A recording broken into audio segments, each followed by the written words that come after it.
Bonjour à toutes et à tous, je suis Romain Barus, pharmacien au Centre régional de pharmacovigilance de Lille, et pour cette journée, je vais vous parler de l'effet du sexe sur les déclarations d'effets indésirables symptomatiques graves en oncologie. De façon générale, il y a peu de prise en compte du sexe dans l'évaluation des effets indésirables. Or, le fait d'être une femme augmente le risque de présenter un effet indésirable de 1,5 à 2 fois plus en comparaison au fait d'être un homme. D'ailleurs, sur 10 médicaments retirés du marché aux États-Unis entre les années 97 et 2000, 8 présentaient un risque d'effet indésirable plus important chez les femmes que chez les hommes.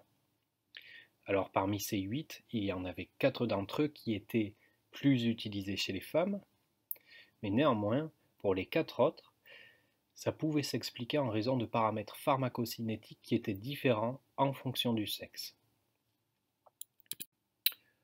Lorsque l'on se concentre sur le domaine de l'oncologie, là encore, on peut voir que les femmes sont sous-représentées dans les essais cliniques qui sont menés en oncologie. En effet, une étude publiée l'année dernière qui a analysé 505 essais cliniques sur 1 800 000 participants, des essais cliniques de phase 1 à 3, donc qui évaluaient la tolérance, l'efficacité, et des essais comparatifs, ont montré qu'il n'y avait que 40% de femmes dans ces essais. Des essais qui évaluaient des thérapeutiques, notamment dans le cancer du poumon, le cancer du côlon, le mélanome, le cancer du rein et le cancer du pancréas. Alors que finalement, nous savons qu'il y a des modulations qui sont différentes des paramètres pharmacocinétiques de certains médicaments en fonction du sexe, avec des médicaments qui sont utilisés à la fois chez l'homme et chez la femme, et qui finalement présentent une élimination moins rapide chez la femme, notamment certaines chimiothérapies comme le paclitaxel, le 5-FU, la doxorubicine, des inhibiteurs de tyrosine kinase et même des anticorps monoclonaux. Ce qui peut amener à des concentrations plasmatiques qui sont plus importantes chez la femme que chez l'homme, et donc à un risque plus important chez la femme que chez l'homme. D'ailleurs, une étude publiée cette année nous a bien interpellés. Elle montrait, après analyse de 202 essais cliniques en oncologie de phase 2 à 3, et qui a inclus 23 000 sujets, cette étude montrait qu'il y avait un surrisque de présenter un événement indésirable symptomatique grave de l'ordre de 30% chez les femmes qui prenaient une chimiothérapie, une immunothérapie ou une thérapie ciblée. Donc ici on parle d'événements indésirables puisque nous sommes dans les essais cliniques. Et cette étude nous a interpellés et nous nous sommes demandé si finalement, en vie réelle, sur les données issues de la déclaration spontanée, nous pouvions également observer une différence en fonction du sexe sur le nombre de déclarations d'effets indésirables symptomatiques graves des médicaments utilisés en oncologie, donc des chimiothérapies, des thérapies ciblées et des immunothérapies. Pour ce qui est de la méthode, il s'agissait d'une étude qui a été réalisée à partir de Vigilise, qui est la base mondiale de pharmacovigilance de l'OMS, qui contient notamment les cas français. Nous avons extrait les cas de patients exposés à une chimiothérapie, une immunothérapie ou une thérapie ciblée et qui avaient été déclarés par un professionnel de santé depuis la création de la base jusqu'en mars 2022. L'âge et le sexe de ces cas devaient être connus. Concernant les médicaments inclus, il s'agissait des mêmes médicaments que la publication de Unger et collaborateurs dont je vous ai parlé en introduction. Les médicaments inclus devaient être codés en suspect, c'est-à-dire comme suspectés dans la survenue de l'effet indésirable. Pour les chimiothérapies, il y avait les agents alkylants, les antimétabolites, les alcaloïdes, les sels de platine, les méthylhydrazines. Pour les immunothérapies, il y avait les anticorps monoclonaux, les interférons, les interleukines, le thalidomide et le lénalidomide. Et pour les thérapies ciblées, il y avait les inhibiteurs de protéines kinases. Concernant les critères de gravité, qu'est-ce qui fait qu'un cas est grave ou non grave? Eh bien, un cas est grave s'il avait induit une hospitalisation, une prolongation d'hospitalisation, une incapacité ou invalidité ou une situation considérée comme médicalement grave. concernant les effets indésirables inclus, il s'agissait d'effets indésirables symptomatiques. Ils pouvaient être graves ou non graves, bien sûr. Et là encore, nous nous sommes appuyés sur la publication de Unger et collaborateurs et nous avons pris les mêmes effets indésirables. Ils pouvaient s'apparenter à des effets indésirables symptomatiques au niveau gastro-intestinal, respiratoire, cardiovasculaire, au niveau buccal, au niveau de la peau, des effets indésirables symptomatiques neurologiques, au niveau de la perception visuelle, au niveau de la douleur, au niveau des troubles urinaires, des troubles sexuels et d'autres catégories. Nous avons ensuite réalisé un calcul de disproportionnalité sur les cas inclus. Ce calcul, il visait à comparer les effets indésirables symptomatiques graves versus les effets indésirables symptomatiques non graves en fonction du sexe, pour chaque classe de médicaments, pour les chimiothérapies, les thérapies ciblées et les immunothérapies, et de façon globale. Ce calcul, il se fait à l'aide d'un tableau de contingence qui est présenté ci-dessous, et on obtient un ROR, c'est le Reporting Odds Ratio. Ce ROR, s'il est inférieur à 1 et que son intervalle de confiance à 95% est inférieur à 1, ça veut dire que l'effet indésirable symptomatique, que les effets indésirables symptomatiques graves que nous avons inclus sont moins notifiés chez les femmes que chez les hommes. Au contraire, s'il est supérieur à 1, et surtout si son intervalle de confiance à 95% est supérieur à 1, ça veut dire que l'effet indésirable symptomatique grave est plus fréquemment notifié chez les hommes que chez les femmes. Passons aux résultats. Eh bien, sur la période d'analyse, nous avons eu près de 470 000 cas d'effets indésirables symptomatiques, dont une majorité, 59%, chez les femmes.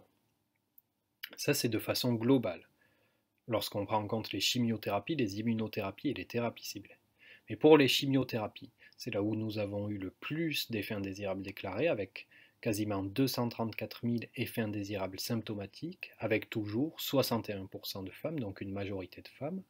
Pour les immunothérapies, nous avons eu 157 000 cas de déclarés, avec 58% de femmes. Et pour les thérapies ciblées, nous avons eu 108 000 cas déclarés, avec 56% de femmes. Donc toujours une majorité de femmes.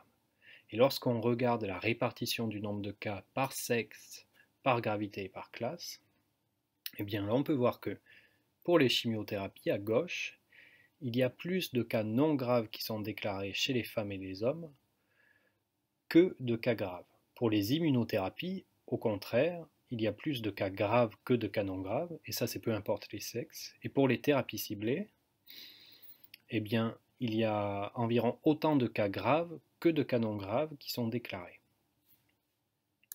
Lorsque l'on s'intéresse au calcul de disproportionnalité, eh bien, pour les chimiothérapies, on retrouve un ROR de 0,91, pour les immunothérapies de 0,85, pour les thérapies ciblées de 0,87 et de façon globale à 0,86.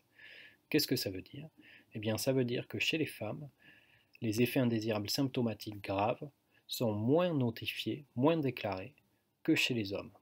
Pour les chimiothérapies, ils sont 9% moins déclarés, pour les immunothérapies, 15% moins déclarés, pour les thérapies ciblées, 13% moins déclarés, et de façon globale, 14% moins déclarés. Donc le risque de déclarer, de notifier un effet indésirable symptomatique grave est inférieur chez les femmes en comparaison aux hommes. Donc en conclusion, eh bien, deux points importants. Le premier, c'est que oui, on retrouve plus de déclarations d'effets indésirables symptomatiques, qu'ils soient graves ou non graves, chez les femmes que chez les hommes, tous médicaments oncologiques confondus, et classe par classe d'ailleurs. En revanche, le risque de déclarer un effet indésirable symptomatique grave est moins important, environ 14 fois moins important chez les femmes que chez les hommes, tous médicaments oncologiques confondus, et notamment sur les immunothérapies. Alors ces résultats, ils contrastent bien sûr avec la publication de Unger et collaborateurs qui nous avaient donné l'idée de ce travail, où eux retrouvaient un risque de présenter un événement indésirable symptomatique grave dans les essais cliniques en oncologie supérieur chez les femmes en comparaison aux hommes. Or nous avons trouvé l'inverse. Ce qu'il faut garder à l'esprit, c'est que dans leur étude, il s'agit d'événements indésirables. Nous sommes dans les essais cliniques. Or ici, nous sommes en pharmacovigilance, en post-AMM, et il s'agit d'effets indésirables. Alors, bien sûr, cette discordance, elle peut s'expliquer justement parce que nous sommes en vraie vie avec de la déclaration spontanée et que les cas dans la base de pharmacovigilance sont des patients qui présentent forcément des caractéristiques différentes de sujets sursélectionnés et qui sont inclus dans les essais cliniques. Et puis, dans notre étude, nous n'avons pas pris en compte le type de cancer. Il peut y avoir des cancers sexes spécifiques ou des cancers dont la prévalence peut être plus importante au sein d'un sexe. Bien sûr, il y a également les biais inhérents aux études de pharmacovigilance, le biais de sous-notification, qui ne mesure pas l'incidence réelle du risque.